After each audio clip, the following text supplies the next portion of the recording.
السلام علیکم ورحمۃ اللہ وبرکاتہ۔ ہم دیکھ رہے ہیں آیت نمبر 81۔ قال اقررتم واخذتم علی ذلک اصری۔ اللہ تعالیٰ نے فرمایا کہ کیا تم اقرار کرتے ہو اور اس پر میرا عہد قبول کرتے ہو؟ یعنی یہاں پہ اللہ تعالیٰ تمام انبیاء کرام سے یہ عہد لے رہے ہیں کہ تمہیں بعد میں آنے والے پیغمبر پر ایمان لانا ہوگا، اس کی شریعت کی اطاعت کرنی ہوگی اور اس رسول کی مدد کرنی ہوگی۔ یہاں اس عہد کا اللہ تعالیٰ نے بھی اقرار کروایا ہے کہ اس پر میرا عہد قبول کرتے ہو، یعنی اللہ تعالیٰ نے عہد کی بھاری ذمہ داری کو قبول کروایا تو انہوں نے کہا ہم نے اقرار کیا۔ اس معاہدے پر اللہ تعالیٰ بھی خود بھی گواہ بنے ہیں۔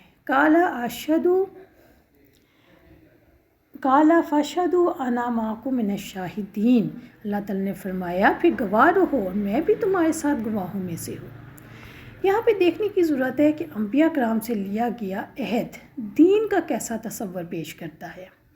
اس کا یہ تصور ہمارے سامنے آتا ہے جب انبیاء کرام نے عہد لے لیا تو دین کا ہمارے سامنے یہ تصور آتا ہے کہ تمام انبیاء اللہ تعالیٰ کے آگے جھکے ہوئے ہیں، تمام انبیاء ایک دوسرے کے ساتھ جڑے ہوئے ہیں، تمام انبیاء ایک اللہ کی ہدایت کے پابند ہیں، دین ایک ہے اور ساری انسانیت کو اسی ایک دین پر چلایا جائے گا جس میں کوئی تبدیلی نہیں، اور اس دین کو پہنچانے اور اس کو امنی نظام بنانے کے پیچھے انبیاء کا کوئی ذاتی مقصد نہیں ہوتا، نہ ہی کسی ذاتی خواہش کا دخل ہوتا ہے اور نہ انبیاء ذاتی عزت کے لیے کام کرتے ہیں۔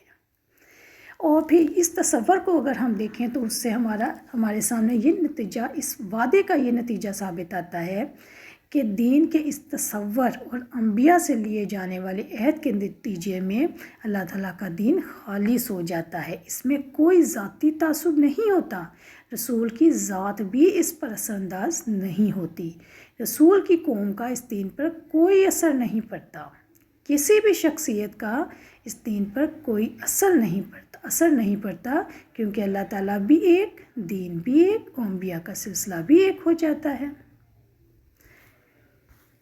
فمن تولی بعد ذالک، پھر اس کے بعد جس شخص نے منہ موڑا، یعنی جس شخص نے رسول اکرم صلی اللہ علیہ وسلم کی اطاعت سے منہ موڑا، یاد رکھیں رسول اکرم صلی اللہ علیہ وسلم کی اطاعت سے وہی منہ موڑ سکتا ہے جو فاسق ہے، جو اللہ تعالیٰ کے عہد کو توڑنے والا ہے، جو زمین میں فساد پھیلانے والا ہے، یقیناً وہ اللہ تعالیٰ کا نافرمان ہے۔ اور جو انبیاء کرام کا پیروکار ہے، چاہے یہودی ہو یا عیسائی ہو یا کوئی اور، اگر وہ محمد صلی اللہ علیہ وسلم پر ایمان نہ لایا تو وہ اس پختہ عہد کی خلاف ورزی کر رہا ہے۔ اہل کتاب نے رسول اکرم صلی اللہ علیہ وسلم کی پیروی سے تعصب کی وجہ سے منہ موڑا تھا، حالانکہ وہ دین جو اہل کتاب تک پہنچا تھا وہ رسولوں کے ذریعے سے ہی پہنچا تھا، جس میں پختہ عہد لیا گیا تھا کہ نبی اکرم صلی اللہ علیہ وسلم پر ایمان لائیں گے، ان کی مدد کریں گے، اور ان کے نبیوں نے ان کو یہ بتایا تھا کہ آخری زمانے میں ایک رسول آئے گا، لیکن اہل کتاب چاہے وہ یہودی ہوں یا نصرانی ہوں وہ یہ کہتے تھے کہ ہم اپنے دین کی وجہ سے ایمان نہیں لاتے، حالانکہ ان کے دین کا تقاضا یہ تھا کہ وہ نبی اکرم صلی اللہ علیہ وسلم پر ایمان لائیں۔ فَأُولَٰئِکَ هُمُ الْفَاسِقُونَ، یہی لوگ نافرمان ہیں جو رسول اکرم صلی اللہ علیہ وسلم پر ایمان بھی نہیں لا رہے اور اللہ تعالیٰ کے پختہ عہد کی بھی خلاف ورزی کر رہے ہیں، تو ان کا مستقل ٹھکانہ جہنم ہوگا، فاسق کا مستقل ٹھکانہ جہنم ہے۔ آیت نمبر 83 کو دیکھتے ہیں۔ أَفَغَيْرَ دِینِ اللَّهِ يَبْغُونَ، کیا وہ اللہ تعالیٰ کے دین کے سوا کوئی اور دین تلاش کرتے ہیں؟ اللہ تعالیٰ کا دین اور غیر اللہ کا دین، ان دونوں کے نظام میں کیا فرق ہے؟ پیاری بہنوں، اللہ تعالیٰ کا دین اور غیر اللہ کے نظام میں بنیادی فرق یہ ہے کہ اسلام اللہ تعالیٰ کا دیا ہوا نظام ہے اور غیر اللہ کے نظام خود ساختہ ہیں، خود سے بنائے گئے ہیں۔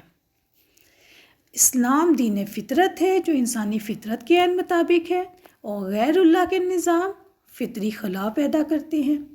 اسلام فرد کی ذات، اجتماعی نظام زندگی اور کائنات کے ساتھ ایک ہم آہنگی پیدا کرتا ہے، جبکہ غیر اللہ کے دیے ہوئے نظام میں کہیں تو فرد کی ذات کو دبا دیا گیا، کہیں اجتماعی نظام کو حاوی کر دیا گیا۔ اسلامی نظام زندگی سے انسان کو راحت و اطمینان ملتا ہے، جبکہ غیر اللہ کے دیے نظام سے انسان بے چین اور پریشان رہتا ہے۔ اللہ تعالیٰ کے دین کے سوا کسی اور دین کو تلاش کرنے کی خواہش نہ تو درست ہے اور نہ مناسب ہے، کیونکہ اللہ تعالیٰ کے دین سے بہتر کوئی دین نہیں، الحمدللہ۔ وَلَهُ أَسْلَمُ مَنْ فِي السَّمَاوَاتِ وَالْأَرْضِ، حالانکہ آسمان و زمین کی ہر چیز خوشی یا ناخوشی سے اس کی فرما برداری کرتی ہے۔ اس میں انسان کو اس طرف توجہ دلائی جا رہی ہے کہ ساری کائنات رب کے آگے جھکی ہوئی ہے، اور تمہاری فطرت بھی یہی چاہتی ہے کہ تم رب کے آگے جھک جاؤ، اللہ تعالیٰ کے فرما بردار بن جاؤ۔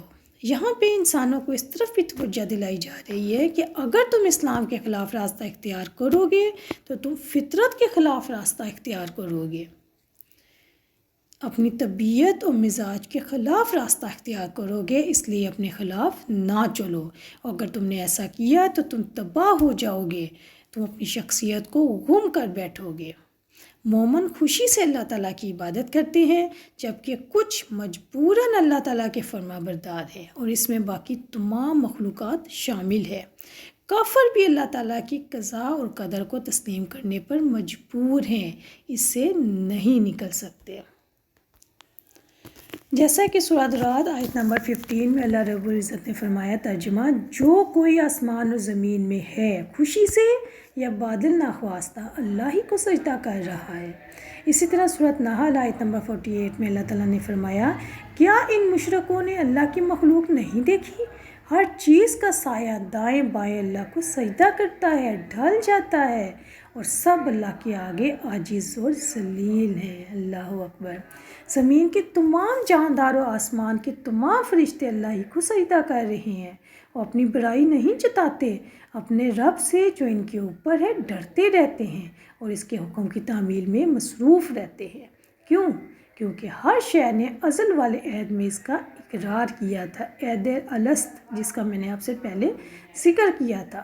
پھر فرمایا کہ قیامت کے دن سب کو اللہ کے پاس جمع ہونا ہے، اور اللہ تعالیٰ ہر ایک کو اس کے عملوں کے موافق بدلہ دے گا۔ وَإِلَيْهِ يُرْجَعُونَ، سارے اسی کی طرف لوٹائے جائیں گے، ساری مخلوق اسی کے پاس لوٹ کے جائے گی، وہ سب کے درمیان فیصلہ کرے گا اور انہیں جزا اور سزا دے گا۔ اللہ تعالیٰ ہمیں دین کی صحیح سمجھ عطا فرمائے۔ السلام علیکم ورحمۃ اللہ وبرکاتہ۔ سبحانک اللہم و بحمدک، اشہد ان لا الہ الا انت، استغفرک و اتوب الیک۔